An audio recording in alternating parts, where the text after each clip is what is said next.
Nous voici à nouveau dans les laboratoires pharmaceutiques lyonnais. Les médicaments, après la longue étude des chercheurs, sortent en grosse quantité des différentes machines.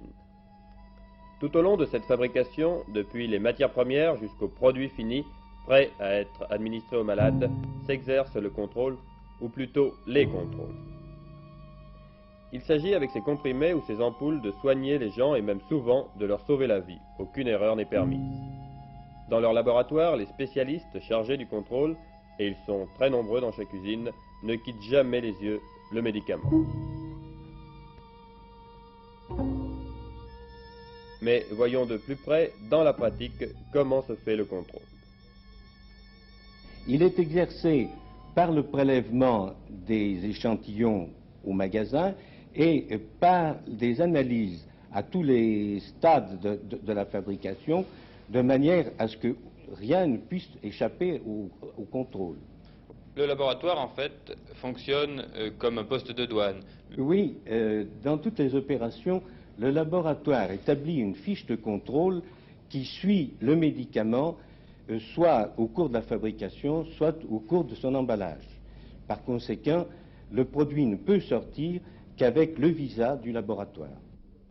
Dans un autre laboratoire, on fabrique du soluté injectable ou sérum physiologique qui n'est en fait que de l'eau salée. Eh bien, pour un produit aussi simple, le nombre des différents contrôles est impressionnant. On peut en compter 26 sur les produits de matières premières, c'est-à-dire simplement l'eau distillée, et puis le chlorure de sodium, comme vous le savez, le sel de cuisine. Donc 26 contrôles avant de préparer.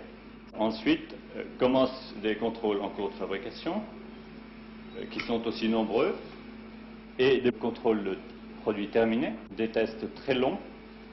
On arrive à fabriquer un produit en 45 minutes, c'est-à-dire ce soluté dont vous parlez, ce soluté de chlorure de sodium, mais il faut en fait plus de 8 jours, 8-10 jours, si tout marche bien, pour arriver à sortir un produit qui est contrôlé et qui donc sera destiné à entrer sous la peau d'un malade.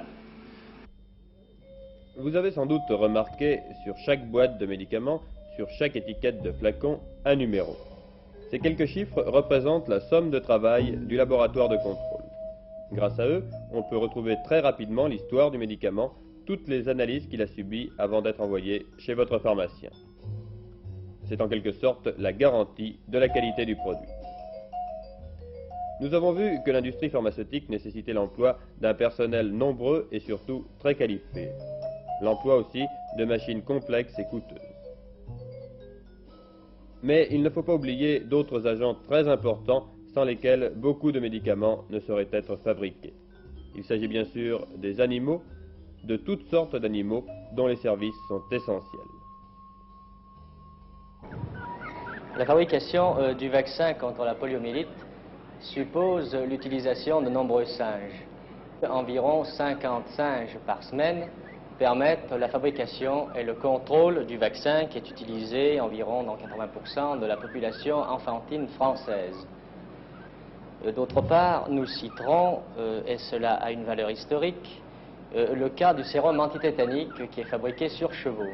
À Marcy-l'Étoile, ici, nous conservons une cavalerie de 420 chevaux qui, malgré la vaccination et malgré l'utilisation des antibiotiques, permet quand même la séromisation de nombreux sujets accidentés. Un troisième exemple, plus général, celui-là, concerne les animaux de laboratoire, les petits animaux de laboratoire, dont vous voyez un exemplaire ici, un cobaye. À Marcy-l'Étoile, nous avons un élevage de rats, de souris, de hamsters, de cobayes et de lapins qui permettent d'une part la fabrication de certains produits, comme des réactifs de laboratoire pour la sérologie, le cobaye notamment, d'autre part qui permettent le contrôle, et c'est sur ce point que j'insiste, le contrôle des médicaments. Il n'y a évidemment aucune fabrication possible de médicaments, surtout de médicaments d'origine biologique, sans animaux de laboratoire. Le cycle est presque terminé. Le médicament peut partir chez votre pharmacien. Mais là encore, il reste surveillé car dans son magasin, le pharmacien est aussi un spécialiste qualifié, seul habilité à dispenser les médicaments. Et c'est en grande partie grâce à cet effort constant qu'en un siècle seulement, la durée de la vie humaine a augmenté de 30 ans.